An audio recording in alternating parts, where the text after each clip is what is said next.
तो second test match में Edgbaston में हार के बाद इंग्लैंड क्रिकेट टीम की बुरी तरीके से फट चुकी है, क्योंकि अब बेन स्टोक्स और ब्रेंडन मैकलम ने एक्सक्यूजेस देने स्टार्ट कर दिए हैं। पहले तो ब्रेंडन मैकलम ने कहा कि ये जो हमने पिच बनाई थी वो धीरे धीरे उनके हिसाब से चलने लगी और मैच जैसे जैसे आगे बढ़ा वो इंडिया के पक्ष में जाने लगी। और बेन स्टोक्स ने तो ये तक कह दिया कि ये पिच एशिया की पिचेस में चेंज हो गई धीरे धीरे, मतलब इंडिया में जैसी पिचेस होती हैं वैसे चेंज हो गई और इंडिया को मदद मिलने लगी। अब ये भी कोई रीज़न हुआ मेरे ये समझ में नहीं आ रहा। और आकाशदीप ने पूरे 10 विकेट लिए तो उनको क्रेडिट देने की जगह बेन स्टोक्स कहते हैं कि उनको एक क्रैक मिल गया था पिच में,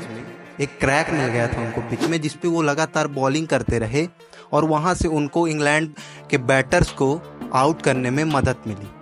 अब मतलब इंग्लैंड इतनी तरह से बौखला गई है कि ये यंग इंडियन टीम जो उनकी बेइज्जती करके आई है, क्योंकि एजबेस्टन में आज तक इंडिया मैच नहीं जीती थी, उससे बौखला चुकी है। और ये ही नहीं, थर्ड टेस्ट मैच जो लॉर्ड्स में होने वाला है उसमें ब्रेंडन मैकलम ने पिच क्यूरेटर को सीधा बोल दिया है कि एक ऐसी पिच बनाओ जिसमें स्विंग हो और बहुत ज़्यादा सीम मूवमेंट मिले फास्ट बॉलर्स को, मतलब ग्रीन टॉप बनाओ एकदम। लगता है वो भूल चुके हैं कि थर्ड टेस्ट मैच में बुमराह भी वापसी कर रहे हैं भाई, और आपके जो जोफ्रा आर्चर वापस आ रहे हैं, उन्होंने 4 साल से टेस्ट मैच नहीं खेला है। तो कहीं ये इंग्लैंड का दाव उन्हीं के ऊपर उल्टा ना पड़ जाए, क्योंकि लॉर्ड्स में जो मैचेस होते हैं तो मोस्ट ऑफ द मैचेस तीसरे या चौथे दिन में ही ख़त्म हो जाते हैं। तो लग रहा है कि इंग्लैंड इस बार प्लान तो कर रही है। और एक और आपको बहुत बड़ा अपडेट देते हैं जो बताता है कि इंग्लैंड क्रिकेट टीम किस तरह से डरी हुई है इंडियन क्रिकेट टीम से। जो पिच दी गई थी इंडिया को प्रैक्टिस के लिए थर्ड टेस्ट मैच से पहले, लॉर्ड्स के बाहर ही इंडियन क्रिकेट टीम के प्लेयर्स प्रैक्टिस कर रहे थे, जिसमें कुछ प्लेयर्स नहीं थे, जैसे कि बड़े नाम थे शुभमन गिल,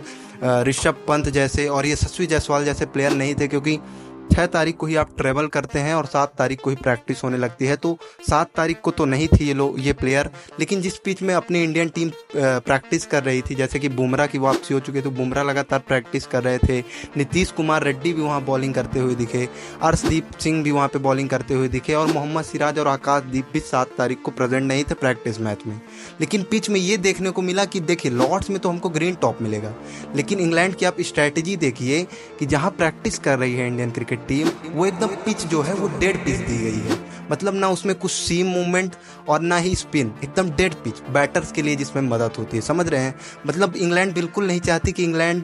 इंडिया की जो टीम है वो तैयारी कर पाए किसी भी तरह से लॉर्ड्स की परिस्थितियों में ढलने के लिए, इसलिए वो पिच भी हमको डेड दे रहे हैं प्रैक्टिस करने के लिए। तो मेरे हिसाब से इनकी ये जो टेक्निक है, ये मास्टरमाइंड है, ये जानबूझ के किया गया है, क्या किया गया है ये तो मेरे समझ में नहीं आ रहा है। लेकिन ये ज़रूर पता चल रहा है कि इंग्लैंड की टीम जो है वो इस यंग इंडियन क्रिकेट टीम से डर चुकी है, और ये एक बहुत बड़ा कह सकते हैं कि अपने लिए जीत है, क्योंकि